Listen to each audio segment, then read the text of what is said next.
সম্মানিত মুসল্লিবৃন্দ, আসসালামু আলাইকুম ওয়া রাহমাতুল্লাহি ওয়া বারাকাতুহু। মহান মনিবের দরবারে শুকর গুজার হচ্ছি যে আল্লাহ পাক সুবহানাহু ওয়া তাআলা আজ এই পবিত্র মসজিদে আসবার এবং বসবার তৌফিক ইনায়াত করেছেন। এই জন্য সকলে নত শিরে বলি আলহামদুলিল্লাহ। লক্ষ্য করে দরুদ ও সালাম পেশ করেছি যিনি তাজদার মদিনা সাইয়্যিদুল মুরসালিন খাতামান নবিয়্যিন রাহমাতাল লিল আলামিন নবী মুহাম্মদ রাসূলুল্লাহ। আওয়াজ দিয়ে সকলে বলি সাল্লাল্লাহু আলাইহি ওয়াসাল্লাম। প্রতি জুমায় আমরা মসজিদে আসি এবং আমরা এই আল্লাহর ঘর থেকে, আল্লাহর এই পবিত্র অঙ্গন থেকে, মুসলিম মিল্লাতের এই পবিত্র এই প্রতিষ্ঠান থেকে শুধু আমরা আসি এবং যাই, কিন্তু এখান থেকে আমরা কোনো শিক্ষা অর্জন করতে কি পারি না, শিক্ষা অর্জন করতে চাই না।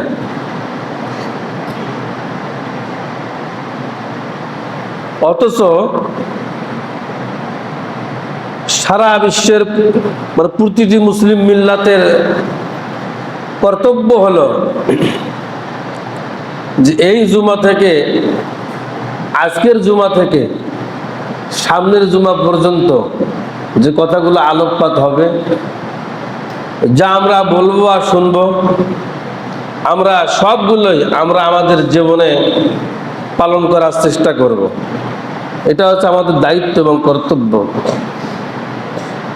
আমরা তো মোটেই কোরআন হাদিসের আলোচনা শুনতে চাই না, আর যারা একটু মানতে চায় আবার আমরা তাদেরকে বাধা সৃষ্টি করি, তাদেরকে আমরা খোঁটা দেই এবং তাদেরকে আমরা বিভিন্নভাবে বিভিন্ন রকমের কথাবার্তা বলি, কি ঠিক কিনা? অথচ এই আসমানের নিচে, জমিনের উপরে সব চাইতে আল্লাহর দেওয়া বড় নিয়ামত, আল্লাহর দেওয়া বড় উপহার হচ্ছে কোরআনুল কারীম। সুবহানাল্লাহ, জোরে বলুন। কি জোরে বলুন তো? কোরআনুল কারীম। আল্লাহর দেওয়া সব চাইতে বড় নিয়ামত কি? কোরআন। জোরে বলেন না কে? কি সবচেয়ে বড় নিয়ামতের নাম কি? কোরআন। তাহলে এই পৃথিবীতে মানুষ যা অর্জন করতে পেরেছে, এই পৃথিবীতে মানুষ যা পেয়েছে, এই পৃথিবীর সব জিনিস আপনার আমার হাতছাড়া হবে কি হবে না? হবে না। না, কেউ কেউ ভাবেন যে হুজুর ধরছি এই জমি আর জীবনে হাতছাড়া হবে না, হুজুর ধরছি এই সম্পদ আমার আর হাতছাড়া হলে হবে না, তাই কি? না, সব কিছু আপনার আমার হাতছাড়া হবে, কি ঠিক কি না? সন্তান বলেন, ছেলে বলেন, মেয়ে বলেন, স্ত্রী বলেন, যে কেউ বলেন, আপনার যত নিকটতমই লোক হলো হোক, সব হাতছাড়া হবে। কিন্তু ইমানের মতো দৌলত, আমলের মতো দৌলত আপনার আমার হাতছাড়া কি হবে না। অথচ আমরা ইমান কি জিনিস বুঝতে চাই না, আমল কি জিনিস বুঝতে চাই না। লম্বা টুপি, জুব্বা, হাজি রুমাল দিয়ে মানে ইমান কিন্তু হয় না, না কি বলেন আপনারা? কথা বলেন না কেন? ঠিক কি না?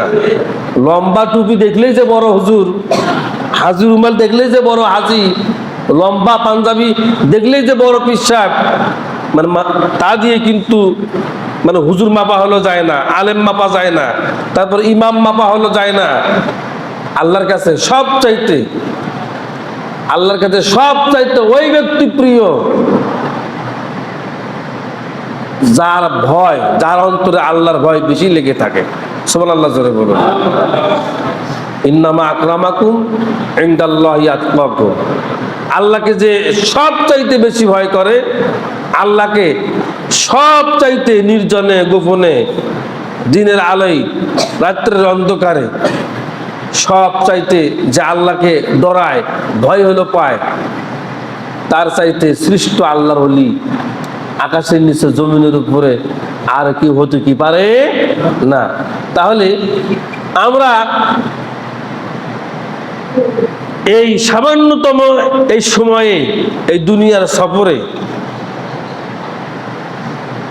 আল্লাহ পাক সুবহানাহু ওয়া তাআলা আপনাকে আমাকে কেন প্রেরণ করেছেন, আমরা কেন এই পৃথিবীতে আসলাম, সুবহানাল্লাহ জোরে বলুন। আমরা কেন আসলাম? আমরা ইমাম রাখি, নামাজ পড়াবে, উদ্দেশ্য আছে না নাই? কথা বলেন না কেন? ইমাম রাখি কি নামাজ পড়াবে, ইমামের সুললিত কণ্ঠ হতে হবে, ইমাম চেহারা সুন্দর হতে হবে, হ্যাঁ, ইমামের বয়ান সুন্দর হতে হবে, শেষ পর্যন্ত দেখা যায় ইমামের স্ত্রীটাও সুন্দর হওয়া লাগবে। তেমন তো মাসলা অনেকেই দেয়, কথা বলেন না কেন? সবটাই সুন্দর হওয়া লাগবে, বাস আলহামদুলিল্লাহ। এরপর শুনুন, এই ইমাম সুন্দর হতে হবে, এটা মনের খোরাক। ইমাম যদি সুন্দর হয়, ইমাম যদি ভালো হয়, ইমাম যদি কোরআন হাদিস নিজে বোঝে, তাহলে অন্যকে হলো বোঝাবে, এটা তার মানে কুমুটি যারা মুসল্লি তাদের ধারণা, ঠিক কি না? তাহলে ইমাম সুন্দর দিয়ে কি করবে ওনারা? ইমাম সুন্দর হওয়ার অর্থ হচ্ছে যেন কোরআন হাদিস সে নিজে বোঝে এবং কি যেন অপরকে বুঝাইতে পারে। তাহলে ইমাম রাখার উদ্দেশ্য নামাজ পড়ানো, কুরবানি করানো, দুই ঈদের নামাজ পড়ানো, হ্যাঁ, আর সমাজে ঘুষ চলে, দুর্নীতি চলে, সবটাই চলে। এগুলো বললে ইমামের ইমামতি চলে যায়। অনেক মসজিদে ইমাম হচ্ছে না, এগুলো কি মানে কথা বলেন না কেন? হচ্ছে কি না? তাহলে ইমাম রাখার উদ্দেশ্য হচ্ছে হক জেনে, হককে বুঝে, হককে প্রতিষ্ঠিত করা সমাজে, এটা হচ্ছে ইমামের হলো কাজ। মুয়াজ্জিনের কাজ পাঁচ ওয়াক্ত নামাজ যে আযান দিবে, মুসল্লি যারা আসবে খোঁজ খবর রাখবে, এরপরে মসজিদের যেগুলো জরুরত কাজ সেগুলো সে পারি হলো দিবে। এরপর প্রতিটা লোককে প্রতিটি কাজের বিনিময়ে মানুষ এই পৃথিবীতে লাগায়, এমনিতে কেউ কাউকে সময়ে কি লাগায় না। কিন্তু আল্লাহ পাক সুবহানাহু ওয়া তাআলা আপনাকে আমাকে প্রেরণ করার একটা লক্ষ্য উদ্দেশ্য আছে, কি আছে না নাই? তাহলে তো আল্লাহকে তো সেজদা করার মাখলুকাতের কোনো অভাব ছিল না, কি ছিল? কথা বলেন না কেন? কি ছিল? ফেরেশতারাই তো যথেষ্ট ছিল। তাহলে খামাকা বনি আদম বানায় এত আল্লাহর কি কারণটাই না আল্লাহ ছিল, প্রয়োজনটাই না কি হলো আল্লাহ ছিল। শুনুন, আল্লাহ পাকের এত ফেরেশতা আপনারা জেনে শুনিও মাথায় ধরবে না। আল্লাহ পাকের এত ফেরেশতা, একটা ফেরেশতার দল, কয়টা? একটা ফেরেশতার দল সে জমিনে এসে জীবনে একবার ফজরের সালাত আদায় করে যাবে। ৭০,০০০ ফেরেশতা।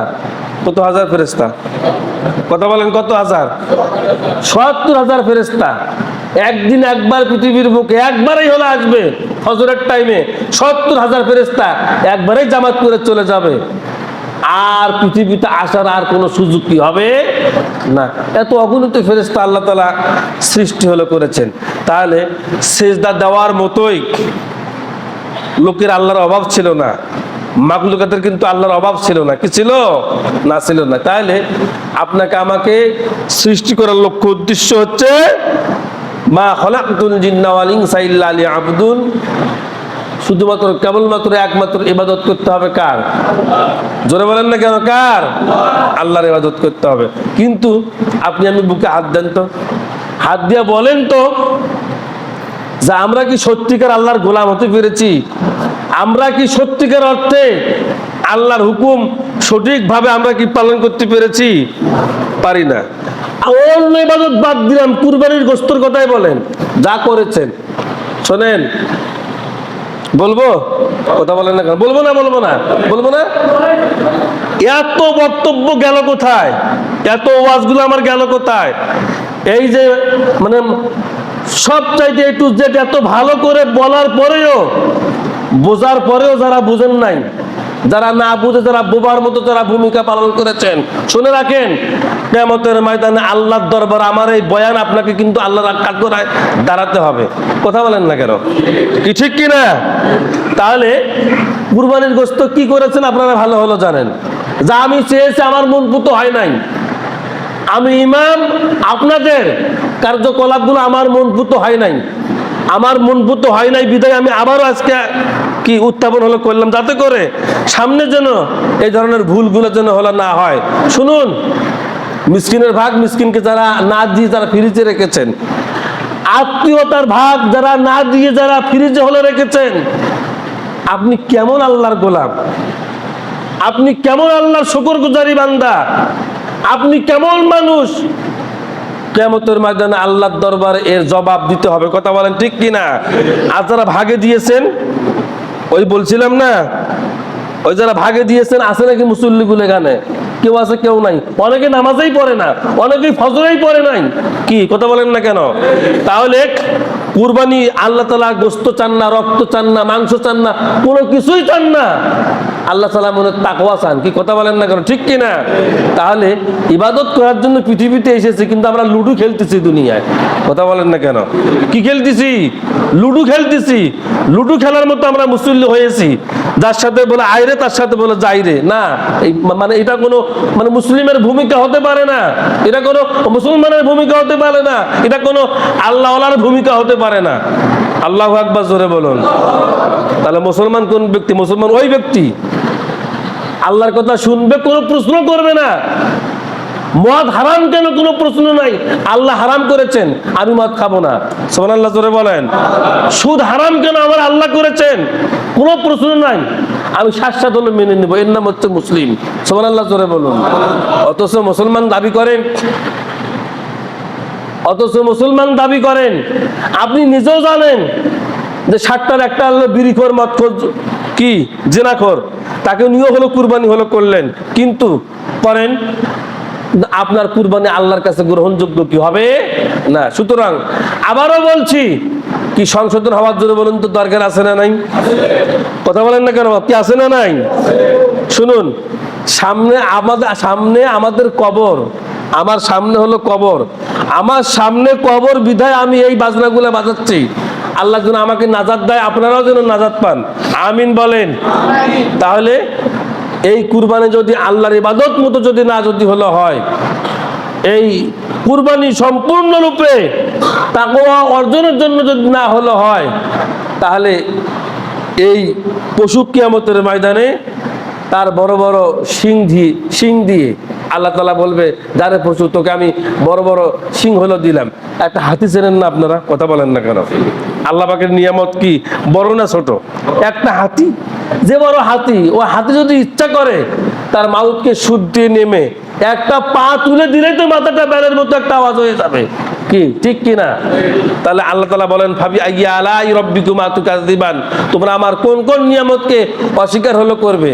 তাহলে কিয়ামতের ময়দানে এই কুরবানির পশুকে আল্লাহ তাআলা বড় বড় সিং হলো দিবে, দিয়ে বলবে যে ওকে লাগতাইতে আল্লাহর জাহান্নামে পৌঁছে দাও। নাউজুবিল্লাহ জোরে বলুন। এরপর আসুন, যেটা কথাটি আমি বলতে ছিলাম, তাহলে এই কুরবানি সঠিক মতো যারা দিতে পারি নাই, সামনে আমরা ভুল ত্রুটিগুলো সংশোধন করে নিয়ে আমরা সঠিকভাবে দেওয়ার চেষ্টা করবো ইনশাআল্লাহ। আল্লাহ তৌফিক দান করুক, আমিন। তাহলে আমি সৃষ্টি হয়েছি কার ইবাদত করার জন্য? কথা বলেন না কেন? কার? আল্লাহর ইবাদত করার জন্য। আসুন, সূর্য আইন মানে কার? চন্দ্র আইন মানে কার? চন্দ্র আর সূর্য আল্লাহর আইন মানে বিদায়, সেখানে কোনো গন্ডগোল নাই। কি আছে না নাই? গন্ডগোল আছে না? শুনেছেন যে চন্দ্র সূর্য আজকে হরতাল দেখছিল 3 ঘন্টার, শুনেছেন? কথা বলে না যে শুনেছেন যে আজকে চন্দ্রের সঙ্গে সূর্যের ধাক্কা হলো লেগেছিল, শুনেছেন? না। আইন মানে কার? আল্লাহ। হযরত আশরাফ আলী থানভী রহিমাহুল্লাহ উনি ওনার কিতাবের মধ্যে নিয়ে এসেছেন যে চন্দ্র আর সূর্য এটার এত একটা পাওয়ার, চন্দ্র যদি সূর্যের মধ্যে যায় আর সূর্য যদি চন্দ্রের মধ্যে যদি হলো আসে, বৈজ্ঞানিক বলেছেন সঙ্গে সঙ্গে কিয়ামত সংগঠিত হয়ে যাবে। আল্লাহু আকবার জোরে বলুন। এই কারণে আল্লাহ তাআলা চন্দ্রকে বলেছেন, চন্দ্র তুমি তোমার গতিবেগে হলো চলবে, সূর্য তুমি তোমার গতিবেগে হলো চলবে, কেউ কারো সংঘর্ষ হবে না। সুবহানাল্লাহ বলবেন না? তাহলে এই চন্দ্র আর সূর্য এত পাওয়ার আল্লাহ তাআলা দিয়েছেন, যদি কয়েক কোটি যদি ব্ল্যাক হোল যদি সেখানে দেওয়া যায়, এক মুহূর্তের মধ্যেই চন্দ্র আর সূর্য গিলে ফেলতে পারবে। সুবহানাল্লাহ বলবেন না? তাহলে এত শক্তি আল্লাহ তাআলা চন্দ্রকে দিয়েছে এবং হলো সূর্যকে হলো দিয়েছে।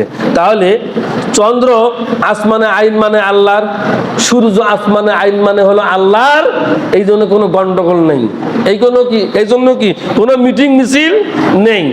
আমরা মুসলমান আল্লাহর আইন মানি না জন্যই, আল্লাহর গোলামি করি না জন্যই মানে আমাদের একদম রান্নাঘর থেকে নিয়ে শুরু করে পার্লামেন্ট পর্যন্ত গন্ডগোল আর গন্ডগোল। কি কথা বলেন না কেন, ঠিক কিনা? চলছিল ঈদের চাঁদ,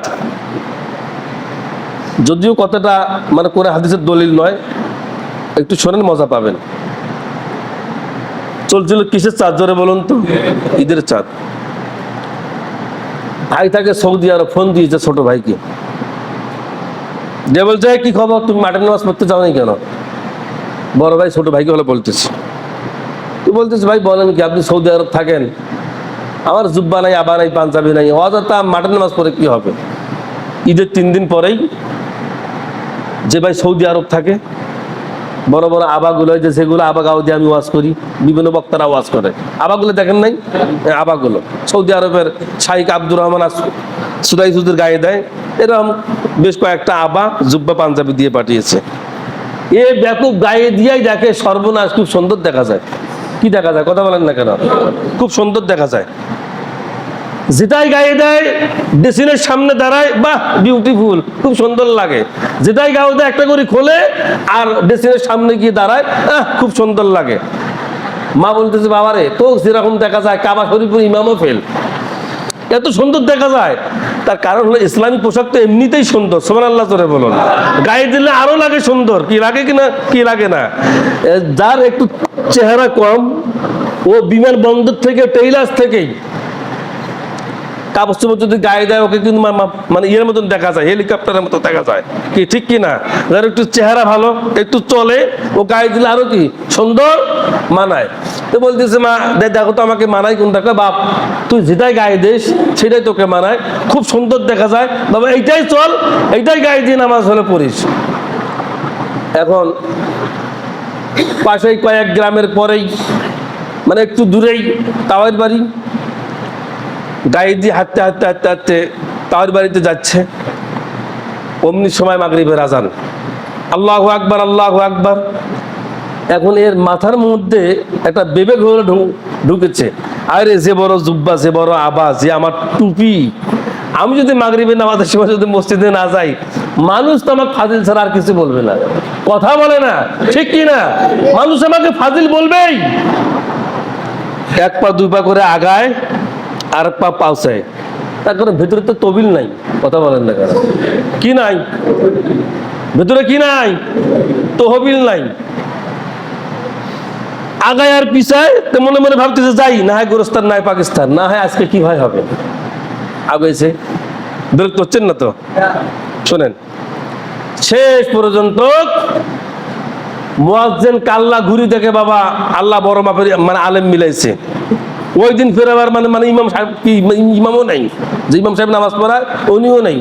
মুয়াজ্জিন সাহেব বলতেছে বাজান পাও ফেলে আসেন, বাবা উজু বানাই, উজু বানাইতে শেষ। মানুষ দাঁড়িয়ে আছে, এত বড় ইমাম, যে বড় মানে জুব্বা, যে আতর মাখছে, সারা মসজিদ মৌ মৌ হলো করতেছে, আগে যাচ্ছে। বলে বাবা আজকে শান্তি করে 3 রাকাত মাগরিবের নামাজ তোমার পেছনে আদায় করবো বাবা। এত বড় ইমাম আল্লাহর জগতে দেখি নাই বাবা, আসেন আসেন বাবা একটু নামাজটা পড়ান। ওই ছেলে মুয়াজ্জিনের গলা ধরে বলতেছে চাচা আমি কিন্তু কিছু জানি না। মুয়াজ্জিন বলতেছে বাবা ধরা করছি নরে কম, যে জানে বেশি সে বইলে বেড়ায় না। ধাক্কা আগে দিছে, কথা বলেন না কেন? ধাক্কা আগে দিছে, বাবা বেটা পর। কোন মতো সূরা ইখলাস আর সূরা নাস দিয়ে নামাজটা পড়িয়েছে। পড়িয়ে শেষ বৈঠকে আর সালাম ফিরে না।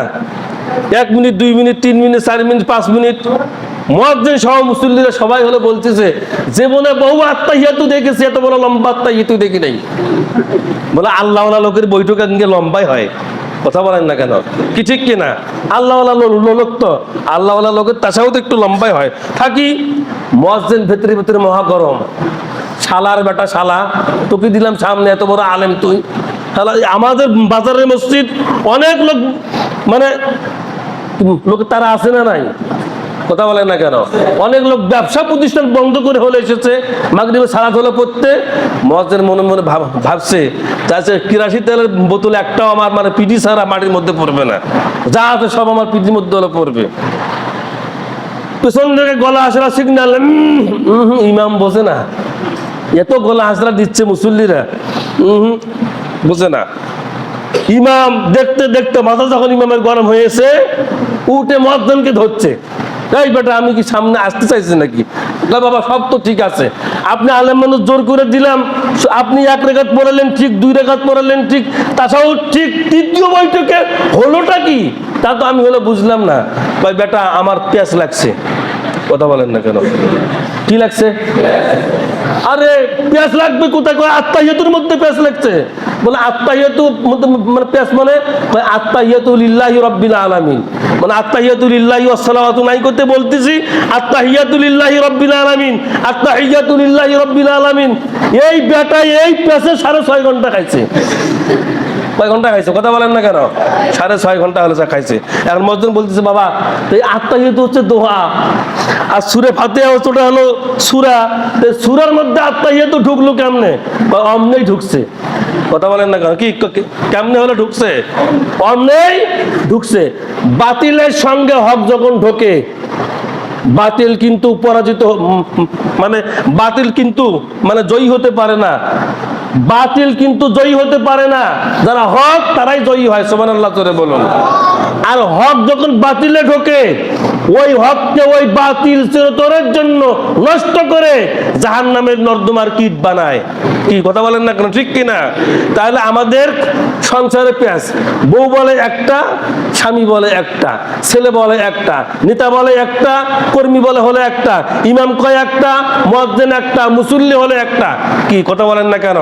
আমাদের কাউরে মনের কোনো মিল নাই। কথা বলেন না কেন? ঠিক কিনা? মনের মিল নাই জন্যই সব জায়গায় পেঁয়াজ আর পেঁয়াজ। কথা বলেন ঠিক কিনা?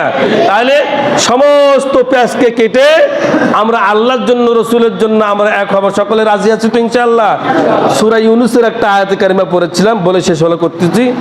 বল নবী আপনি বলুন, বিফাদুলিল্লাহি ওয়া বিরহমাতিহি, হে রাসূল আপনি বলুন কি?